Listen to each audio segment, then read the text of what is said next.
Ukraine may soon have world's largest Apple museum, thanks to MacPaw founder's obsession. If you want to get a sense of the extent of Apple's cultural might, glance about 6,200 miles east of the company's Cupertino headquarters to the capital city of Ukraine.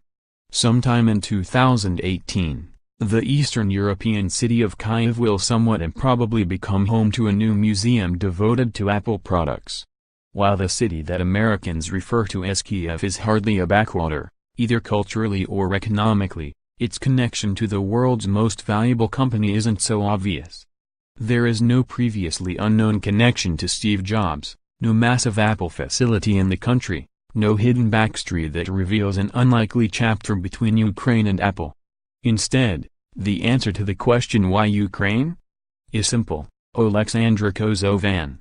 One of Ukraine's best-known entrepreneurs, Kosovan is founder and CEO of MacPaw, the company that makes Clean My Mac software and SetApp, a Mac application subscription service. Founded in 2008, the company now has about 100 employees and is one of Eastern Europe's most successful startups. The company's roots lie in Kosovan's Apple obsession, explained Julia Petrick, MacPaw's marketing chief. While attending Kyiv Polytechnic Institute, Kosovan spotted Apple's newly released transparent keyboard for the Mac in 2003 and fell head over heels. Though he didn't own a Mac, he had to have that keyboard. That was the only piece he could afford back then, Petrick said. He saved a month of salary to buy it. Above, the transparent Mac keyboard Kosovan bought in 2003.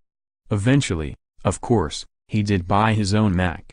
Later, he started a company devoted to making Macs run better. As MacPaw grew, the company reserved a space in the corner of its offices for displays of older Apple products. But early in the summer of 2019, Kosovan heard that the legendary Mac repair store TechZerve in New York was closing. TechZerve was an Apple store before there were Apple stores, but the owners said they simply couldn't compete anymore.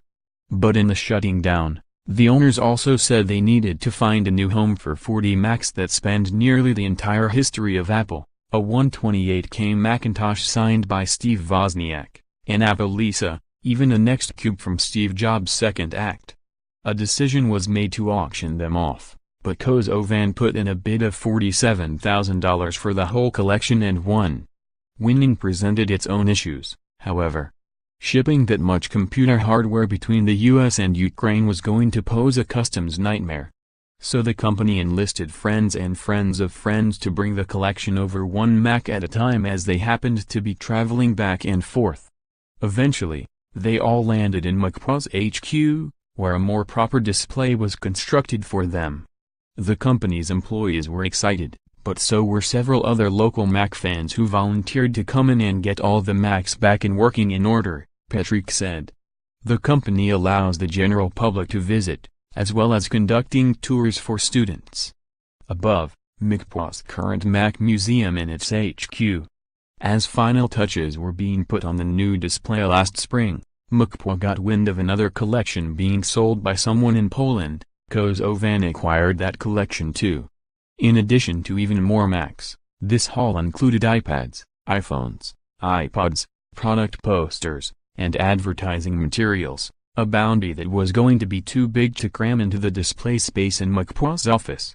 So MacPaw recently announced that it has begun looking for a space in Kyiv to create a separate museum for all of these Apple products. The company will celebrate its 10th birthday in July 2018. And the new museum will be among 10 charity projects it plans to focus on this coming year, Petrick said. The idea is to create a richer experience, with interactive exhibits that tell the story of Apple, in addition to displays of the Apple products. There's no firm price tag on the project. But for Kosovan, the museum is a way to pay homage to a company that changed his life, as well as to hopefully inspire a new generation. He was always grateful for the inspiration that Apple gave him, Petrick said. We hope it will be interesting not only for geeks, but for anyone who is looking for inspiration.